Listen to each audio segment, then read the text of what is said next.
আল্লাহ রাব্বুল আলামিনের হাবিবের উম্মত, আল্লাহ রাব্বুল আলামিন জানিয়ে দিয়েছেন, ও আমার বন্ধু, আপনার মহব্বত, আপনার ভালোবাসা, আমি মাওলা আপনাকে কত ভালোবাসি, কত মহব্বত করি তা কি আপনি জানেন?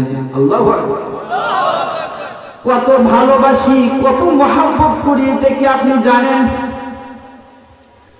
আমি আল্লাহ রাব্বুল আলামিন সর্বক্ষণ সর্ব অবস্থায় আপনাকে নজরে রাখি, আর আপনার নাম আমি আল্লাহ নিজে জপতে থাকি। জোরে করেন সুবহানাল্লাহ। আমার ভাইরা, ছোট্ট একটা আয়াত তেলাওয়াত করেছি, ফাযকুরুনি আযকুরকুম।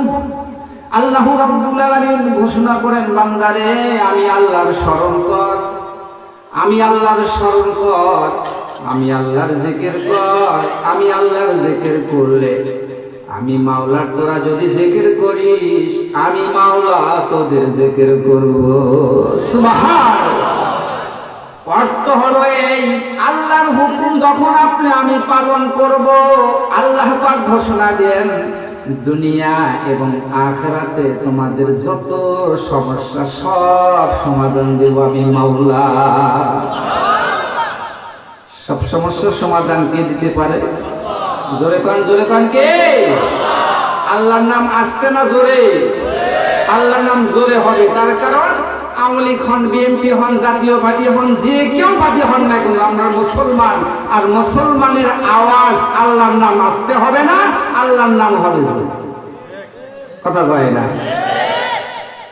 ওয়া রাফা'না লাকা যিকরাক।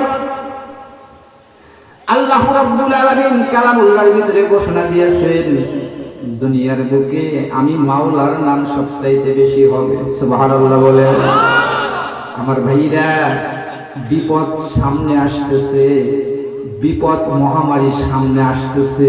এই বিপদ যখন সামনে আসতে থাকে, আল্লাহ বলেন, ও দুনিয়ার মানুষ শোনো, বিপদ আমি আল্লাহ দেই না, এই বিপদগুলো হলো তোমাদের দুই হাতের কামাই।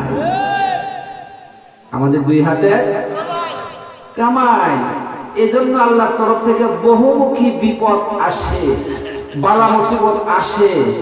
আমরা যখন আল্লাহর স্মরণ থেকে দূরে সরে যাই, তখন আল্লাহ আমাদের স্মরণ থেকে দূরে সরে যায়। নাউজুবিল্লাহ বলেন, নাউজুবিল্লাহ। আল্লাহ যদি দূরে সরিয়ে যায়, আমাদের উপায় আছে? কথা বল। দুনিয়াতে কত দল, কথা কয় না। মুসলমান দুনিয়াতে কত দল, ওই যে কথা কয় না, বহু দল। কিন্তু মুসলমানের সব দল এক জায়গা, মিল্লাতে রাসূল। কথা কয় না। মিল্লাতে রাসূল কোন সময়?